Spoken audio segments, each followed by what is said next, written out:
حضرت سیدنا امام حسن مجتبی رضی اللہ تعالی عنہ، آپ نے صحابہ کرام کے دور میں نذرانے قبول کیے، حضرت ابو بکر صدیق سے نذرانے وصول کیے، اور آپ مسجد نبوی میں فجر کی نماز ادا کرتے۔ توجہ چاہتا ہوں، فجر کی نماز ادا کرنے کے بعد حضرت سیدنا امام حسن اشراق کے وقت تک مسجد میں ہی تشریف فرما ہوتے، مسجد میں بیٹھے رہتے، ذکر اللہ، تلاوت قرآن کرتے رہتے،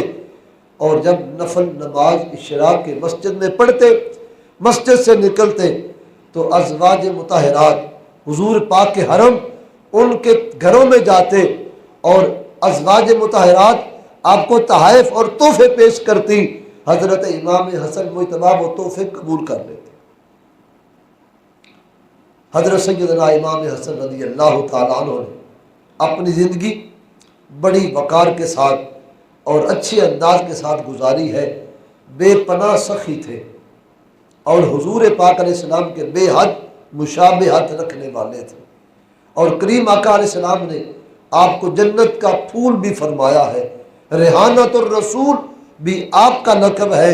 اور جنتی جوانوں کا سردار بھی آپ ہی کو کہا گیا۔ امام حسین بھی جنتی جوانوں کے سردار ہے، اور امام حسن مجتبی بھی جنتی جوانوں کے سردار ہیں۔ آپ نے شادیاں کی ہیں، ان شادیوں میں ہونے والی اولاد، ان کی تعداد 14 آپ کے صاحبزادے ہیں، 8 آپ کی صاحبزادیاں ہیں۔ حضرت سیدنا امام حسن مجتبی رضی اللہ تعالیٰ عنہ، آپ نے 47 سال عمر مبارکہ گزاری، اور آپ کو زہر دیا گیا۔ وہ زہر اتنا سخت تھا کہ جس کی وجہ سے آپ کی انتلیاں شدید زخمی ہو گئی، اور پھر 40 دن تک حضرت امام حسن مجتبی رضی اللہ تعالیٰ عنہ اس تکلیف کے بعد شہادت کا مرتبہ پاتے ہیں۔ اور اب یہاں بڑی قابل غور بات ہے، تاریخ نگاروں نے لکھا کہ آپ کو آپ کی بیوی نے نعوذ باللہ زہر دیا۔ میں نے بڑا تلاش کیا کہ اس کی کوئی روایت راوی مل جائے کہ اس کا راوی کون ہے۔ یہ غلط اور من گھڑت روایت ہے، آپ کی بیوی نے آپ کو زہر نہیں دیا، کسی دشمن رسول خدا نے حضرت امام حسن کو زہر دیا، حالانکہ سب سے قریب بیوی ہوتی ہے، اس کے بعد حضرت امام حسین رضی اللہ تعالیٰ عنہ قریب تھے۔ آپ نے ساری زندگی اس بات کا ذکر نہیں فرمایا کہ حضرت امام حسن کو آپ کے گھر والوں میں سے کسی نے زہر دیا ہو۔ جب بھی ذکر ہوا ہے تو امام حسین نے یہی کیا، کسی نے آپ کو زہر دیا۔ حضرت امام حسن کو زہر دیا گیا، آپ مرتبہ شہادت پہ فیض ہوئے، اور جب آپ کی شہادت ہو گئی آپ کو غسل اور کفن دیا گیا، اور غسل کفن دے کے مدینے کے گورنر حضرت سیدنا سعید بن عاص رضی اللہ تعالیٰ عنہ، یہ اس وقت مدینے کے گورنر ہیں، امام حسین نے انہیں حکم دیا کہ میری موجودگی میں حضرت امام حسن کا نماز جنازہ تم ادا کرو۔ حضرت ذی وقار ایک صحابی فرماتے ہیں کہ حضرت سیدنا امام حسن مجتبی کو میں نے خواب میں دیکھا، اور خواب ایسی دیکھی کہ آپ کے پیشانی کے درمیان اس جگہ پہ سورہ اخلاص قل هو اللہ احد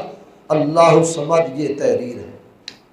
یہ سورہ مبارکہ آپ کی پیشانی پر لکھی ہوئی ہے۔ اہل بیت اطہار کو اس بات کی خبر پہنچی تو تمام ازواج مطہرات، اہل بیت اطہار، آپ کے گھر والے، آپ کی اولاد، امام حسین رضوان اللہ تعالی علیہ مجمعین، یہ سارے بے پناہ خوش ہوئے کہ اتنا بڑا رتبہ کہ آپ کے ماتھے پہ سورہ اخلاص قل هو اللہ احد لکھی ہوئی ہے، اور پڑھنے والا اطمینان کے ساتھ پڑھ رہا ہے۔ جب یہ بات چلتے چلتے حضرت سیدنا سعید بن مسیب، یہ اس وقت مدینہ شریف میں خواب کی تعبیر بتانا ان کی ذمہ داری تھی کہ لوگ خواب دیکھتے، ان سے آ کے تعبیر پوچھتے، ان سے تعبیر پوچھی گئی تو انہوں نے کہا سن لو یہ خواب اگر صحیح برحق ہے تو اس کی تعبیر یہ ہے کہ حضرت سیدنا امام حسن کی زندگی کے مختصر اور تھوڑے دن رہ گئے ہیں، چند دن رہ گئے ہیں۔ خواب کتنا اچھا کہ آپ کے ماتھے پر سورہ اخلاص لکھ دی گئی، اور اس کی جو تعبیر ہے وہ کتنی عجیب ہے کہ فرمایا کہ یہ چند دن رہ گئے ہیں، حضرت امام حسن مجتبی اس دنیا سے کوچ کر گئے۔ اور پھر وہی ہوا کہ چند دن گزرے تو حضرت سیدنا امام حسن مجتبی اسلام کے 5ویں خلیفہ راشد، حضور پاک کے پہلے نواسے، حضرت علی مرتضیٰ کے بڑے صاحبزادے، خاتون جنت کے آنکھوں کے تارے حضرت امام حسن مجتبی اس دنیا سے گئے ہیں تو عمر مبارکہ 47 سال تھی۔ 47 سال کی عمر میں آپ دنیا سے گئے ہیں، اور یہ آپ بتا کے گئے ہیں حضور پاک علیہ السلام کا ایک فرمان، آقا دو جہاں آپ نے ارشاد فرمایا۔ حضرت عائشہ صدیقہ اس کی راویہ ہیں، اور بھی 2-4 صحابیہ اس کو روایت کرتی ہیں۔ کملی والے آقا نے فرمایا، اے حسن، اے فاطمہ، اے علی، اے حسین، جس سے تمہاری صلح ہے اس سے ہماری بھی صلح ہے، اور جس سے تمہاری صلح نہیں اس سے ہماری صلح بھی نہیں۔ تو اس سے پتہ چلا کہ حضرت امام حسن مجتبی نے امیر معاویہ سے صلح کر کے قیامت تک کے لیے سمجھا دیا کہ جس سے ہم نے صلح کر لی ہے،